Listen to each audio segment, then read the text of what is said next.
नमस्कार। Mutual फंडू channel में आपका बहुत बहुत स्वागत है।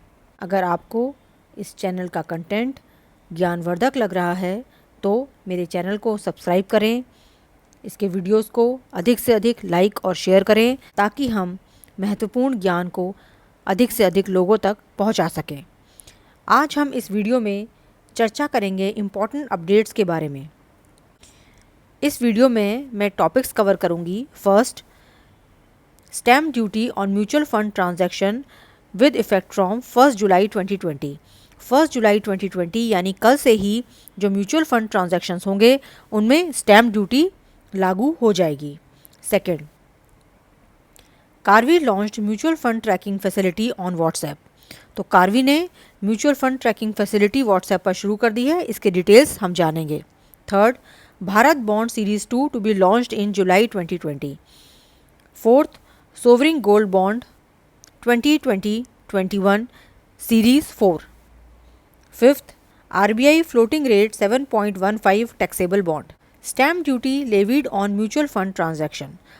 तो फर्स्ट पॉइंट, 1 जुलाई 2020 से म्यूचुअल फंड्स ट्रांजैक्शंस पर स्टैम्प ड्यूटी का चार्ज लिया जाएगा। Second, charges. Issue of security. जब भी आपको नई सिक्योरिटी या नई यूनिट्स इशू की जाएंगी तो 0.005% की स्टैम्प ड्यूटी ली जाएगी। और अगर सिक्योरिटीज़ ट्रांसफ़र की जाएंगी, मींस जैसे एसटीपी करी जाएंगी, एक फंड से दूसरे फंड में ट्रांसफ़र करी जाएंगी, तो स्टैम्प ड्यूटी होगी 0.015%। Third, transactions covered. कौन कौन से ट्रांजैक्शंस इनमें कवर्ड होंगे? तो मोस्टली सारे ही ट्रांजैक्शन कवर्ड होंगे, चाहे वो सिप हो, एसटीपी हो, डिविडेंड री इन्वेस्टमेंट्स हो। और अगर मान लीजिए आपने पहले से सिप कर रखी है या आपने पहले से किसी फंड में एसटीपी लगा रखी है तो जुलाई मंथ्स के जो उनके ट्रांजैक्शन होंगे उन सब में स्टैम्प ड्यूटी चार्ज होगी। और ये जो स्टैम्प ड्यूटी है वो दोनों ही फिजिकल मोड और डीमैट मोड के ट्रांजैक्शंस के लिए चार्ज होगी। Fourth, categories of mutual fund. किस तरह की कैटेगरीज के ऊपर स्टैम्प ड्यूटी चार्ज की जाएगी?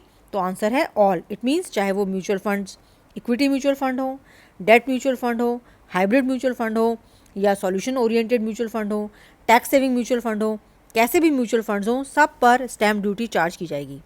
Important note, stamp duty will not be levied during redemption. तो रिडेम्पशन के समय में कोई भी स्टैम्प ड्यूटी नहीं ली जाएगी। It means stamp duty is a one time charge जो इन्वेस्टमेंट के यानी ट्रांजैक्शन के इनिशिएट होने के समय लिया जाएगा। Second, stamp duty is applicable for ETF transaction also. तो जो ईटीएफ ट्रांजैक्शंस आप करेंगे उसमें भी आपको स्टैम्प ड्यूटी देनी होगी। अब फॉर्मूला क्या है इसको कैलकुलेट करने का? तो फॉर्मूला देखिए, transaction amount minus transaction charges multiply by 0.005 divide by 100। तो इस हिसाब से अगर हम 1 लाख का एग्जाम्पल लें, 1 लाख 100 रुपीज़ हमारा ट्रांजैक्शन अमाउंट है, उस पर ट्रांजैक्शन चार्जेस लगे 100 रुपीज़, और तो हमारा नेट ट्रांजैक्शन अमाउंट हो गया 1 लाख रुपीज़। तो 1 लाख रुपीज़ पर अगर 0.005% के हिसाब से ड्यूटी लगेगी तो वो 5 रुपीज़ होगी। It means for every 1 lakh of net transaction amount we have to pay ₹5 as stamp duty. और ये जो स्टैम्प ड्यूटी है वो अपफ्रंट लगेगी। इट मीन्स 1 लाख में से 5 रुपीज़ पहले माइनस किए जाएंगे और जो बैलेंस अमाउंट मिले बचेगा 99,995 उससे इन्वेस्टमेंट किया जाएगा। सेकेंड टॉपिक है हमारा कार्वी लॉन्च्ड व्हाट्सएप फैसिलिटी। तो इसमें आपको किस तरह से अपने आप को रजिस्टर करना है व्हाट्सएप के लिए। तो इसके लिए आप देखिए, स्टेप 1 में आपको जो नंबर यहाँ पर आपको दिखाई दे रहा है स्क्रीन पर उसे आपने सेव करना है। नंबर है 9100091099। तो इस नंबर को आपने अपने मोबाइल पर सेव कर लेना है। स्टेप 2 में आपको व्हाट्सएप पर इस नंबर के सामने हाई मैसेज पोस्ट करना है। जैसे ही आप हाई मैसेज पोस्ट करेंगे आपको एक वेलकम मैसेज दिखाई देगा और साथ ही आपके पास 5 ऑप्शंस होंगे। Option number 1, total value of your investments. Option 2, mutual fund wise AUM। Option 3, last 10 transactions fund wise. Option 4, statement of account. Option 5, information of dividend. जो ऑप्शन 6 अदर्स है उसमें अभी कोई भी फैसिलिटीज़ लिस्टेड नहीं है। जैसे जैसे कार्वी अपने इस व्हाट्सएप फैसिलिटी को और उसमें फीचर्स ऐड करेगा, वैसे वैसे आपको ऑप्शन 6 में ऑप्शंस चूज़ करने मिलेंगे। दैट इज़ वाई मैंने सिर्फ 5 ऑप्शन का ही जिक्र किया है। Step 4, on choosing any of the above option, जब भी आप कोई भी ऑप्शन चूज़ करेंगे तो सबसे पहले आपसे वो पैन नंबर मांगेगा। जब आप अपना पैन नंबर उसमें एंटर करेंगे तो जो मोबाइल नंबर आपके पैन नंबर से लिंक्ड है उसमें OTP जाएगा। जब आप वो OTP एंटर करेंगे तो आपको रिक्वायर्ड डिटेल्स दिख जाएंगी। ध्यान देने वाली बात यह है कि पैन नंबर जो एंटर करना है और OTP ये एक वन टाइम प्रोसेस है। उसके बाद आप कोई भी नंबर डालेंगे, ऑप्शन अपना चूज़ करेंगे और आपको डिटेल्स दिख जाएंगी।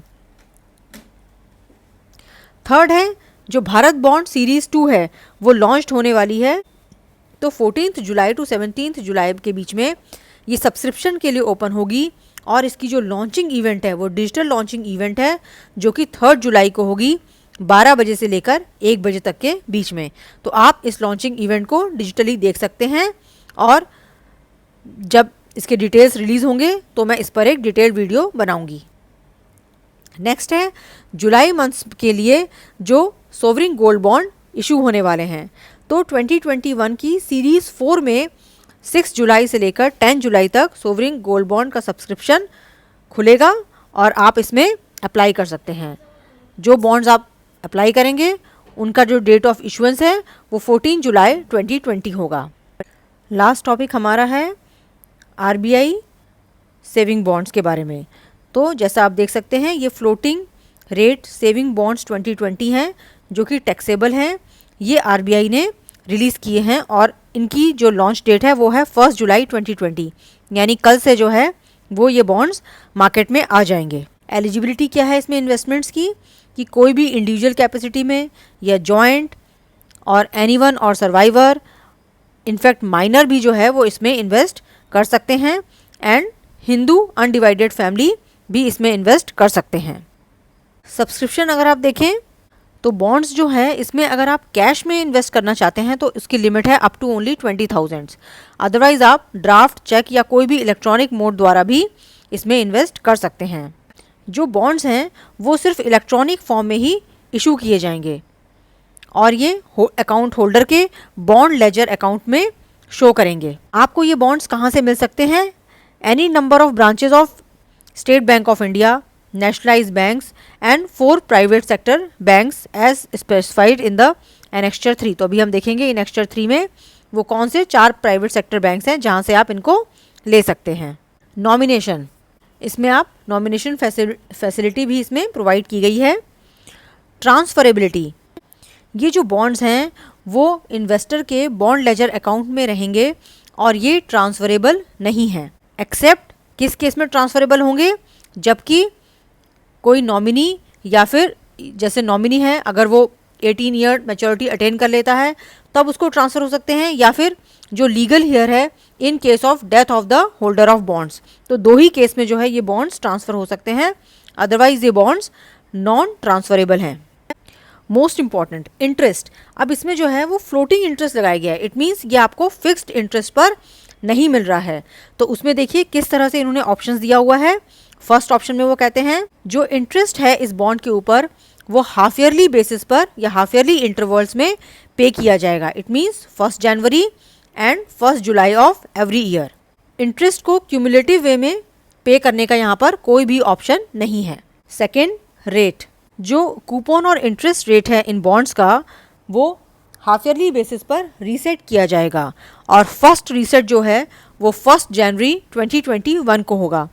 उसके बाद एवरी 1 जुलाई और 1 जनवरी को इनका इंटरेस्ट रेट जो है वो रीसेट किया जाएगा। इट मीन्स वो कम भी हो सकता है और ज़्यादा भी हो सकता है। जो फर्स्ट 6 मंथ्स के लिए कूपन रेट है वो 7.15 रखा गया है और ये 1 जनवरी 2021 को जो इसका फर्स्ट इंटरेस्ट है वो पे किया जाएगा। Third, base rate. वो बेस रेट क्या होगा जिसके अगेंस्ट में जो इन बॉन्ड्स का रेट है वो डिसाइड, इंटरेस्ट रेट जो है वो डिसाइड किया जाएगा। तो वो है नेशनल सेविंग सर्टिफिकेट, यानी नेशनल सेविंग सर्टिफिकेट के रेट्स के ऊपर ही इनके रेट्स को डिसाइड किया जाएगा और जो भी नेशनल सेविंग सर्टिफिकेट का रेट होगा उसमें प्लस 0.35% का आपको इंक्रीज मिलेगा। जो डिस्ट्रीब्यूटर्स हैं उनके लिए ब्रोकरेज का भी इसमें प्रोविज़न है। 9th पॉइंट में वो कहते हैं ऑपरेशनल गाइडलाइंस। इट मीन्स इस बॉन्ड के बारे में जो और भी ऑपरेशनल गाइडलाइंस हैं वो अभी RBI जो है वो अपनी वेबसाइट पर रिलीज़ करेगा। इससे रिलेटेड और भी जो टर्म्स एंड कंडीशंस हैं वो आप 27 मार्च 2018 के नोटिफिकेशन में जाकर देख सकते हैं। यहाँ पर आप देख सकते हैं सारे बैंक्स की लिस्ट दी है जहाँ पर ये बॉन्ड्स अवेलेबल होंगे। State Bank of India, Bank of Baroda, Bank of India, Bank of Maharashtra, Canara Bank, Central Bank, Indian Overseas Bank, Punjab National Bank, Punjab and Sindh Bank, Union Bank of India, UCO Bank, HDFC Bank, ICICI Bank, IDBI Bank and Axis Bank. कुछ और महत्वपूर्ण बातें, इस bond में investment की कोई भी maximum limit नहीं है। मिनिमम वैल्यू जो इन्वेस्टमेंट की है वो 1000 रुपीज़ है।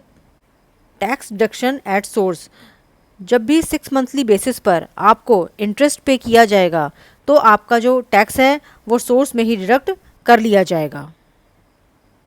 इस बॉन्ड से रिलेटेड सभी डॉक्यूमेंट्स मैं डिस्क्रिप्शन में डाल दूंगी, आप वहाँ से इसको एक्सेस कर सकते हैं।